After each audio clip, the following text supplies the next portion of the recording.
Yes, so hi everyone and a warm welcome to our channel. I hope you're doing well. CA final the date sheet is out. Date sheet आने के बाद एक mental shift आ जाता है आपके भी दिमाग में, हमारे भी दिमाग में, कि चलो ये डेट फिक्स हो गई है. और कहीं ना कहीं हम जो ऐसे थोड़े रिलैक्स्ड होते हैं ना, हम थोड़ा सा ऐसे वो हो जाते हैं कि यार चलो डेट शीट आ गई है ना, वी हैव टू स्टार्ट. अब हमें फिक्स नंबर ऑफ डेज हमारे हाथ में है. सो 3 महीने मत बोलना, 90 डेज बोलना. ठीक है, 3 महीने बहुत जल्दी निकल जाएंगे, आपको समझ नहीं आएगा. 90 डेज बोलना, डेज के सबसे काउंटिंग रखना. सो अभी तक आपने क्या किया है, पुरानी चीज़ें क्या हुई है, I really don't care, you should also not care. अब आप क्या करेंगे ये बहुत इंपॉर्टेंट है. अभी तक अगर चीज़ें थोड़ी खराब भी रही है, if you manage to conduct yourself well in the upcoming 90 days, तो भी अच्छे से क्लियर तो हो ही जाओगे. Okay, so this video we are going to talk about is the strategy for the January exams. ठीक है, डेट शीट में कोई स्पेशल बात नहीं है. आईबीएस के लिए 2 दिन मिले, बट आईबीएस में क्या ही होने वाला है 2 दिन से, आपको पता है. थोड़ा सा उसका गेम ही अलग है. So may be after results we will connect with someone who scores at least about 60 in this particular exam, जो कि थोड़ा अलग था. आईबीएस का काफ़ी अलग पेपर था, बट उसकी बात हम अलग करेंगे. अभी ज़्यादा नहीं उसके अंदर जाएंगे. और आईबीएस होना चाहिए नहीं होना चाहिए वो सब बातें आप छोड़ दो. जो आपके हाथ में नहीं है उसके बारे में हम बात नहीं करेंगे. ठीक है, सो 5th से आपके एग्जाम है, ये आपके बीओएस के साइट पे आपको मिल जाएगा. Now before starting with the discussion, मैं आपको सिर्फ 2 या 3 चीजें फटाफट से बता देता हूँ. ठीक है, मैं ज्यादा उसके बारे में भी डिटेल में नहीं जाऊंगा because I already informed. But एक पता होना चाहिए कि आईडीटी का हमारा 25 सितंबर से एक फास्ट ट्रैक बैच स्टार्ट हो रहा है, जो कि हम आपको नवंबर स्टार्ट में फ्री कर देंगे. 120 आवर्स के आसपास का जाएगा ये. एंड अभी तक जो भी हम टाइम के कमिटमेंट्स देते हैं, डेट ऑफ कंप्लीशन की कमिटमेंट्स देते हैं, वो हमने इस साल के सारे बैचेस में पूरी करी है. इसमें भी हम कंप्लीट कर लेंगे. ठीक है, सेकेंड चीज जो एक प्रैक्टिस बैच के लिए क्वेरी थी कि हम पुराना वाला ले, क्या साइट पे दिख रहा है. My advice would be to hold. Practice batch नया आएगा नवंबर मंथ में, और नवंबर के एंड में ही मैं आपको फ्री कर दूंगा. एंड पिछली बार प्रैक्टिस बैच का बहुत अच्छा रिव्यू था, तो I know what I am going to deliver. So this time it will be in Hindi English as well as 100% English, दोनों में हम प्रैक्टिस बैच को लॉन्च करेंगे.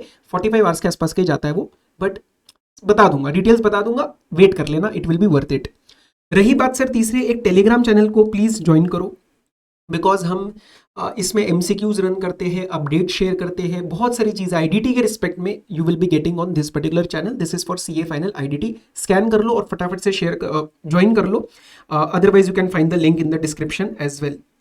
अब सर रही बात, आज में हम क्या डिस्कस करेंगे. अब एक चीज सुनना, अगर आपने मेरे से मेरे पुराने वाले कोई प्लानर देखे होंगे, मैं उसके अंदर ना टाइम वाइज प्लानर देता था, जो कि अभी सूटेबल नहीं है. बिकॉज मैं आपको बताता हूँ, फर्स्ट ऑफ ऑल हर एक स्टूडेंट का जो प्रिपरेशन मूड है, अभी जो चीज़ें कंप्लीटेड है, वॉट एवर इज पेंडिंग, वो बहुत ही डिफरेंट है.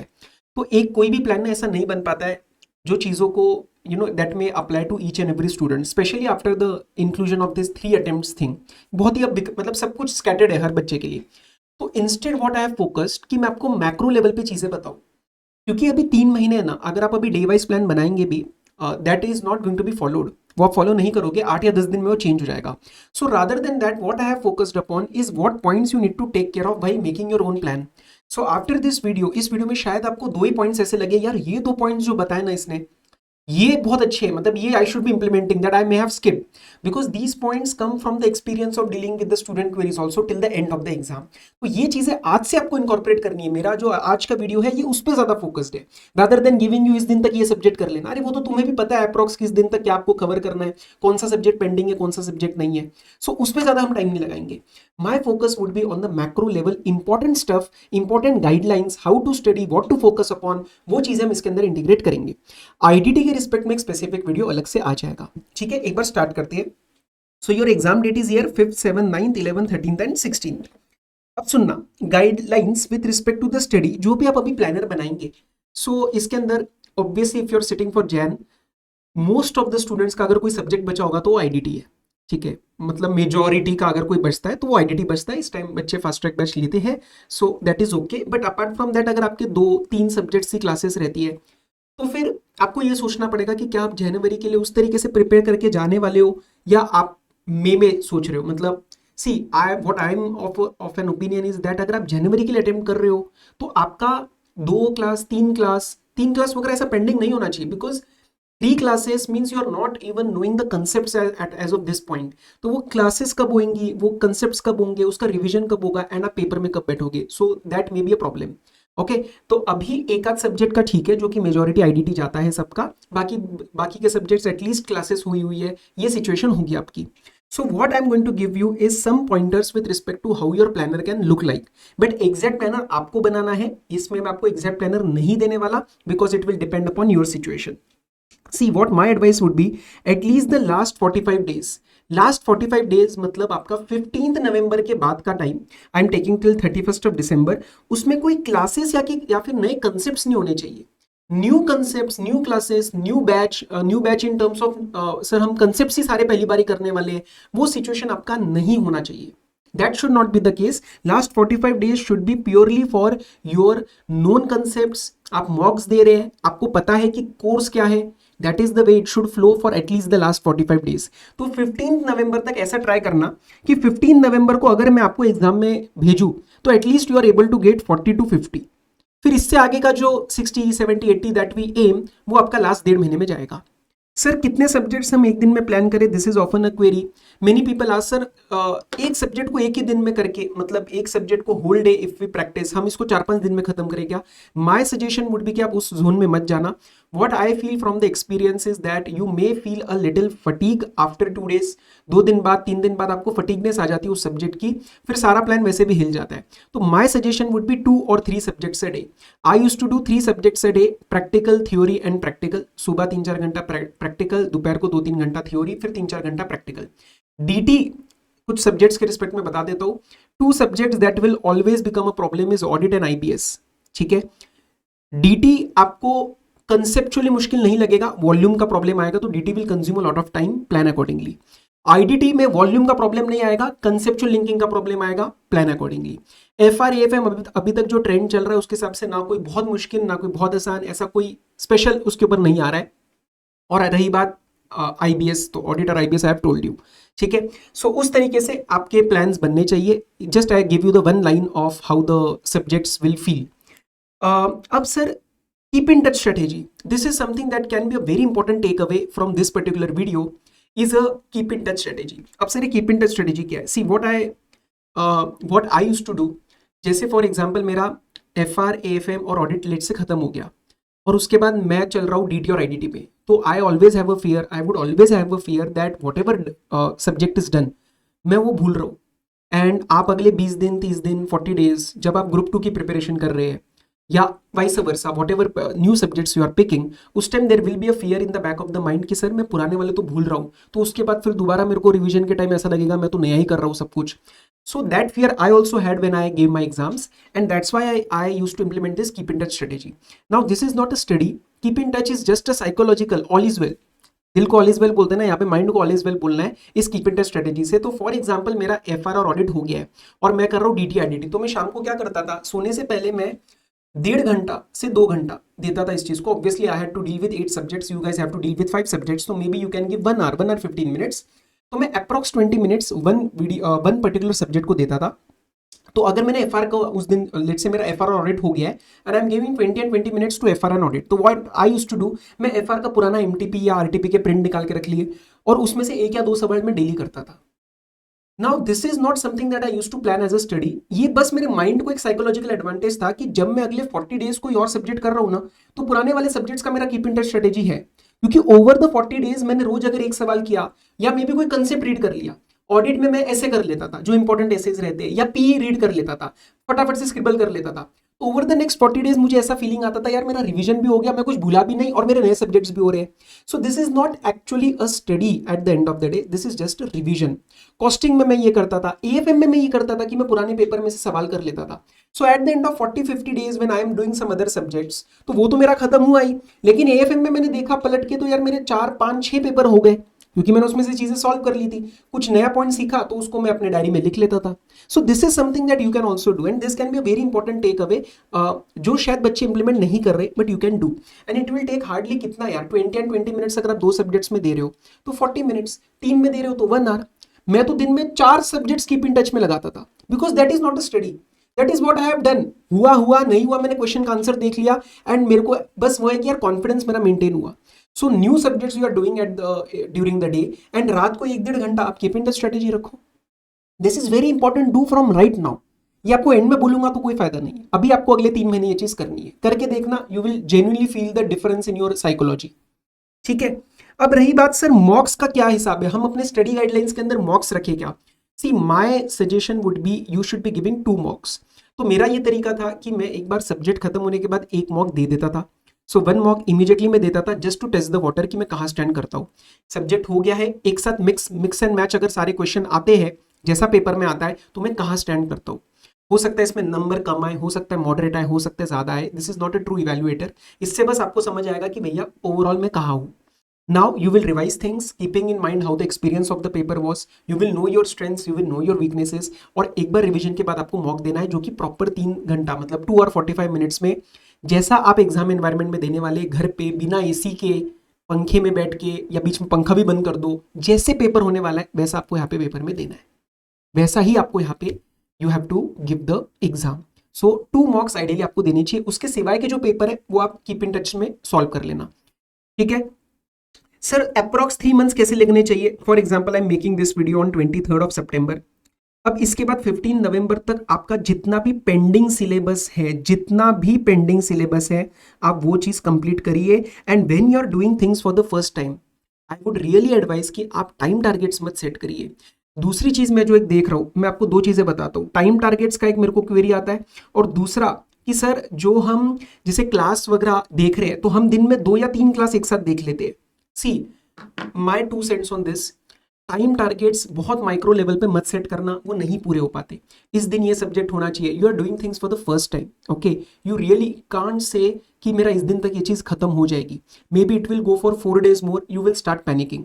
सो what my suggestion would be at least when you are doing things for the first time एक मैक्रो प्लान ठीक है कि मेरे को 15 तक अप्रॉक्स खत्म करना है, ये भी 2-4 दिन आगे पीछे जाएगा, but subject wise individual days, subject wise के अंदर भी चैप्टर वाइज डेज मत प्लान करना, क्योंकि right now focus on quality. Even if you are taking 2 more days than you originally planned, it's okay, but after that if you are doing that chapter, that particular subject, you should be confident। तो ना इधर के रहोगे ना उधर के रहोगे, ये काम मत करना, क्वालिटी पे ध्यान दो, क्वांटिटी पे नहीं। This is for the time related factor. Then sir class हम 2 या 3 एक साथ देख लेते। See a lot of times people are considering classes as study. No, classes is just for inculcating the concept for the first time in your mind. तो class का मतलब तभी है जब आप उसको घर पे रिवाइज कर रहे हैं। अगर आप दिन में 3 क्लास देख रहे हैं, 9 घंटे की क्लास देख रहे हैं, 10 घंटे की क्लास देख रहे हैं और कुछ भी पढ़ाई नहीं कर रहे, तो at the end of the classes you are going to be as blank, may be a bit better situation that may be if you had not done the classes at all.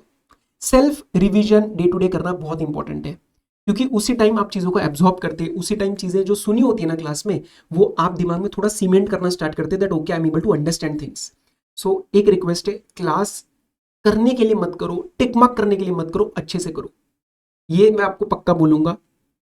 सो ये 2 चीज़ें मुझे था कि थोड़ा सा आई सी a lot of students जो ये चीज़ नहीं कर रहे फॉलो, एंड बाद में उनको सफ़र होता है, लगता है कि यार सर क्लास हो गई लेकिन कॉन्फिडेंस नहीं आ रहा। क्लास हुई नहीं है, आपने जस्ट टिक मार्क कराए क्लासेस, ठीक है। सो अप्रॉक्स 15 नवंबर तक आपके जैसे भी है 3 सब्जेक्ट है, 5 सब्जेक्ट है, आप प्लीज़ उसको खत्म करने का ट्राई करना, ओके। 15 नवंबर के बाद जो 31 दिसंबर का टाइम है that will be the final revision and 1 mock. ये रिवीजन कैसे करना है, अभी कुछ प्लान करने की जरूरत ही नहीं है, ये सब आपको इस पॉइंट ऑफ टाइम पे you will automatically get an idea because you will be going through the syllabus. May be in the final revision you will have some time targets, उस टाइम मैं भी आपको आईडीटी का plan दे दूंगा, मैंने पिछली बार भी 4 दिन का दिया था, बट उस पॉइंट ऑफ टाइम तक आपके सब्जेक्ट्स हो चुके हैं, so you have an idea, इसलिए आप यहाँ पे थोड़े टाइम टारगेट सेट कर सकते हैं, बट उससे पहले नहीं। और ये वाला जो टाइम है ये अभी मैं गिनूंगा ही नहीं। 31 दिसंबर आप दिमाग में रख लो कि न्यू ईयर के दिन मुझे पेपर देने जाना है और उस time I should be able to get 70+ in my exam. उसके बाद फिर ये वाले जो 4 दिन रहेंगे ये अपने लिए एडिशनल है, एफआर करेंगे, एएफएम करेंगे, जो भी होगा 5 से फिर अपना मस्त पेपर देना स्टार्ट करेंगे। This is what your approx planner should look like. Individual plan आप बनाएंगे। अब सर कुछ स्टडी गाइडलाइंस जो मुझे लगा कि बच्चे थोड़ा सा इधर उधर जा रहे हैं, यही पार्ट मैंने ना ब्लेंडर्स में भी डिस्कस किया है। सुनना प्लीज, आप जिससे भी पढ़ रहे हैं, देखो हमारी बुक है आईडीटी कंसाइज और क्लैरिटी। आईडीटी कंसाइज में मैं बच्चे को बोलता हूँ कि आपको जितने चैप्टर कंपेयर करने हैं आप कंपेयर करो और मुझे बता दो कि सर ये वाली जो चीज़ है ये आपके वाले इन योर मटेरियल ये क्यों नहीं है, आप ऐसा कोई टॉपिक मुझे ढूंढ के दे दो। सो इतना आपको श्योरिटी रखनी है that whatever material you are referring, कोई भी स्टडी मटेरियल आप रेफर कर रहे हैं क्या उसके अंदर आईसीआई का मटेरियल कवर्ड है क्या। आईसीआई का ट्रेंड वेंड ज़्यादा हम देखते नहीं उस तरफ, बट आईसीआई का ट्रेंड में भी यही है कि वो मटेरियल में से चीज़ें पूछेगा, खासकर वो जो पूछी नहीं गई है। तो what you do need to do is don't judge any book on the basis of the number of pages. हाँ ठीक है, ओवरऑल की बहुत ज़्यादा एक्सटेंडेड कंटेंट नहीं चाहिए, 4-4 किताबें नहीं चाहिए, बट अगर एक भी किताब रेफर कर रहे हो तो उसके अंदर मटेरियल कवर्ड है क्या, please be very very much sure about that. ठीक है, क्योंकि हमारे एमसीक्यूज में भी एक्सपीरियंस था कि बच्चों ने मुझे स्क्रीनशॉट उसी में ग्रुप के अंदर ही स्क्रीनशॉट भेजे थे, ये टॉपिक है ही नहीं। अब आप मटेरियल का टॉपिक नहीं कर रहे हो, देन फिर ये किसकी गलती है, then how can we blame ICI. तो this is first important point for you to consider कि आपका आईसीआई का मटेरियल कवर हो रहा है या नहीं हो रहा, चाहे कोई भी सब्जेक्ट हो। दूसरा, सिर्फ क्वेश्चन आंसर सफिशिएंट नहीं है। Yes, Q&A is very important part, but concepts के बिना आप काम नहीं कर सकते। अपेरेंटली एंड में जाके हमारी ऐसी सिचुएशन होती है कि सर हम सिर्फ स्कैनर देख ले क्या, नो, क्यूएनए और कंसेप्ट्स आपको दोनों करने हैं। तीसरी चीज, थोड़ा सा ना ज़्यादा स्मार्ट बनने का ट्राई मत करो, B very old school, specially for CA final. आप इसको जितना स्मार्ट बनने का ट्राई करोगे ना उतना गलत जाता है। So be very simple, very easy, very old school, कि आप रिटर्न मैनर में स्टडी करना। आप जो भी फॉर्मेट्स वगैरह है, specially for F R I D T D T, कहीं पे भी अगर कोई टेबल वगैरह का काम है तो एटलीस्ट 10 में से 2 सवालों में घर पे फॉर्मेट बनाओ। दूसरा, कवरेज 100%, एबीसी एनालिसिस वगैरह ये सब अपने आप समझ आ जाएगा तुम्हें once you are done with the syllabus. आपको किसी से बताने की जरूरत नहीं है। पेपर होने के बाद वो आता है कि ये हमारे इस कैटेगरी से था, उस कैटेगरी से था, ये सब तब तक ठीक है जब तक चीज़ें क्लिक कर रही है। किसी दिन paper out of the box आ गया, फैकल्टी कुछ नहीं करेगा, बोलेगा भाई मैंने तो बोला था स्टार्ट में disclaimer, and you will suffer the most. So please ऐसे रिसोर्सेज से जितना दूर रह सकते हो उतना रहना। एंड में जाके व्हेन वी हैव 2 डेज, तब ठीक है कि सर अभी पहले क्या करना है, प्रायोरिटी टॉपिक क्या है, and that point of time you also know ना, while you are starting the study, why are you thinking about A and B and C? Everything is A category right now. आप सब कुछ करो, कोई चीज अगर ट्रेंड ब्रेक हो जाए कुछ नहीं पता, so that will be our competitive advantage. So please 100% coverage और स्मार्ट वर्क अवॉइड करना। जो भी आपको लगेगा ना कि यार ये स्मार्ट तरीका है, no, be very old school, जैसा आप स्कूल में पढ़े आप वैसा फाइनल पढ़िए, आप निकल जाएंगे। ठीक है, ब्रेक्स कईयों का ही रहता है, हालांकि रैंक के ऊपर I will be most probably discussing it separately कि सर मेरे को ये करना है, मेरे को वो करना है, मेरे को रैंक चाहिए, तो अब ना सर मैं एकदम 15 घंटे पढ़ूंगा और मैं ब्रेक्स नहीं लूंगा क्योंकि सर ब्रेक से मेरा टाइम वेस्ट होएगा। ऐसा नहीं होता है, प्लीज ब्रेक्स आप बीच बीच में रख लेना, एंड आई वुड एडवाइस कि प्लान तरीके से रखना। For example I use to do, Sunday का इवनिंग मेरा ब्रेक था, क्योंकि मंडे से जब आप चीजें स्टार्ट करेंगे ना तो फिर आपको वो ओवरवेलमिंग नहीं होना चाहिए, एंड कहीं ना कहीं फिर प्लान ब्रेक नहीं लेंगे ना तो अनप्लान ब्रेक्स आ जाते हैं, तबीयत वबियत पे आ जाती है। तो बर्नआउट अवॉइड करना। Lot of times it happens कि इतना पढ़ लेते हैं हम, इतना स्टार्टिंग से इतनी देर पढ़ रहे हैं बिना ब्रेक, कि लास्ट का जब टाइम होता है गियर अप करने का, उस टाइम हम ठंडे पड़ जाते हैं। वो मत होने देना।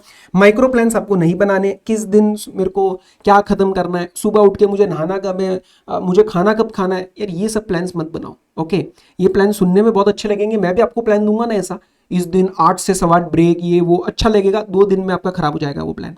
सो थोड़ा रिलैक्स, ठीक है, अपने को पढ़ना है, वी नो, आप उतना कर लोगे। ठीक है, एमसीक्यूज के लिए ना what I feel is it is important to study MCQs, but it is more important to understand the knack of MCQs.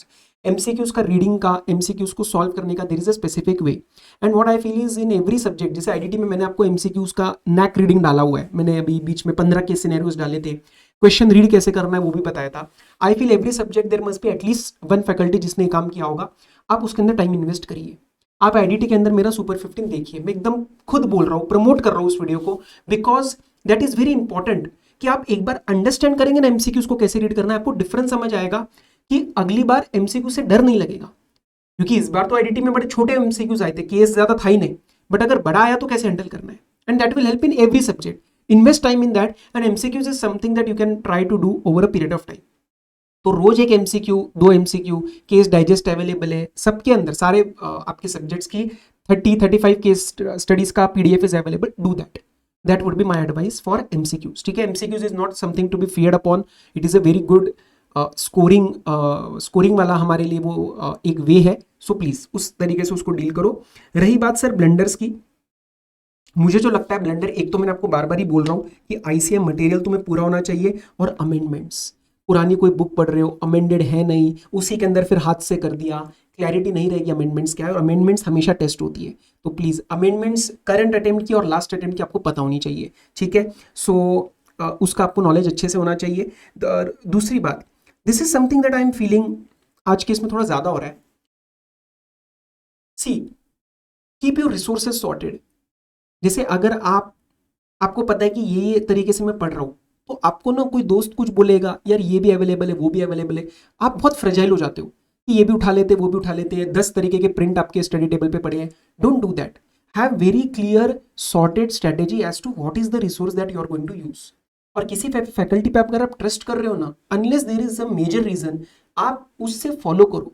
आप क्या करोगे यार, एक फैकल्टी उठाई और उस फैकल्टी का ये पार्ट अच्छा लगा, दूसरे का वो पार्ट अच्छा लगा, उससे भी मिक्स कर दिया, ऐसे मत करना, क्योंकि eight the end of the day आपको रिवीजन में प्रॉब्लम आएगा। So please overwhelming number of resources avoid करो, मटेरियल अवॉइड करो। और स्टूडेंट ग्रुप जो आप बनाते हो अच्छा है, बट एक का एक ग्रुप ठीक है, 2 ग्रुप ठीक है। अगर आप 10 ग्रुप्स में हो, 10 ग्रुप्स में अलग अलग चीजें चल रही है, कोई कुछ भेज रहा है, कोई कोई पीडीएफ शेयर कर रहा है, उसका भी प्रिंट चाहिए, उसका भी प्रिंट चाहिए। सो एक कैसे होता है ना, वो आप एकदम कंफ्यूजन मोड में चले जाओगे। सो उसमें मुझे लगता है दिस इज वन ब्लंडर जो अभी नहीं समझ आता, अभी लगता है बहुत अच्छा प्रिपेयर कर रहे हैं, बट एंड में जाके कंफ्यूज करके छोड़ देता है। एंड समटाइम्स आई सी की students are very under confident because of that, क्योंकि एंड में पता ही नहीं है मैंने पढ़ा किसमें से क्या है। चीजों को सॉर्टेड रखो, ठीक है। I am not saying don't use any other resource, but understand कि मैं वो रिसोर्स क्यों यूज कर रहा हूं, और उतना ही लिमिटेड आप उसको यूज करिए। हर तरीके से 10 प्रिंट 15 प्रिंट, ये ग्रुप वो टेलीग्राम, ये एमसीक्यू, ये व्हाट्सएप ग्रुप, ऐसे मत करना।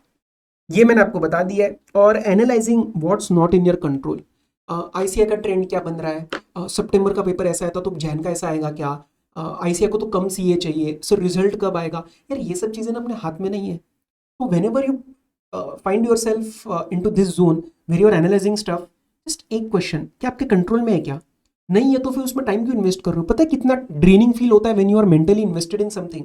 1 घंटा ओवरथिंक करके देखना, आपको इतना ड्रेन फील होगा, more than 10 times more than if you are into some physical activity. सो ये मेरे साइड से कुछ चीज़ें थी। I am again telling you, मैंने इसके अंदर बहुत डिटेल में प्लानिंग वाली चीज़ें, डेट वाइज वाली चीज़ें नहीं दी है, वो मैं आपको रिजल्ट के बाद वाले प्लान में दे दूंगा, क्योंकि उस टाइम तक क्लैरिटी आ जाएगी कि हम जैन में क्या कर रहे हैं, क्योंकि अभी बहुत बच्चे रिजल्ट का भी वेट कर रहे हैं। So this consider this video as some important points to take care of when you start the study, क्योंकि अब वो थोड़ा सा तो जैसे मैंने बोला ना, मेंटल शिफ्ट तो आ गया है, ठीक है। तो अगले 3 महीनों में ऐसा ना हो कि सर ये कीप इन टच स्ट्रेटेजी पहले लगानी चाहिए थी, सर ये वाली गलती मुझे नहीं करनी चाहिए थी। So this was the only aim for this 20-25 minutes that I took of your time. So result के दिन आपको और क्लैरिटी मिल जाएगी, बहुत बच्चों को और क्लैरिटी मिलेगी, उस दिन हम फिर से मिलेंगे और सारी चीज़ें स्टार्ट करेंगे, ठीक है। So don't worry for that. बाकी मेरे साइड से और कोई वो नहीं है। आपको कुछ लगता है कि सर ये वाला चीज़ मुझे डिस्कशन में चाहिए, so what I will do is, मैं अगर उसमें से कोई रिपीटेड चीज़ें रहेंगी तो आई विल पक्का upload a video on that. And what I always try कि हम रियलिस्टिक चीज़ें डालें, ठीक है। 16 घंटे पढ़ो, ये करो वो करो, मैं ऐसा कुछ डालता ही नहीं हूँ। What ever I have done what ever I have implemented, मैं वही चीज़ आपके सामने आके बात करूंगा एंड रियलिस्टिक तरीके से बात करेंगे, ताकि आपको कहीं पे भी ऐसा ना लगे ये बोलने के लिए बोल रहा है। So comment down if you want something to be covered in the video, तो वो हम ट्राई करेंगे। और या बाकी मेरे साइड से अभी यही था। टेलीग्राम को ज्वाइन कर लेना, अभी उसके अंदर एमसीक्यूज वगैरह भी स्टार्ट होने वाले हैं for the CA final IDT, and उसको अच्छे से वहाँ पे हम कवर करेंगे। बाकी बहुत जने आप में से 25th के लिए रजिस्टर कर चुके हैं, so I am going to see you on 25th of September for the fast track batch in which we are going to cover IDT like never before. ये जो लिखा है ना ऊपर, ये हम बुलवाएंगे आपसे, प्रॉमिस है मेरा। So all the very best, study well, take care, be safe, bye bye.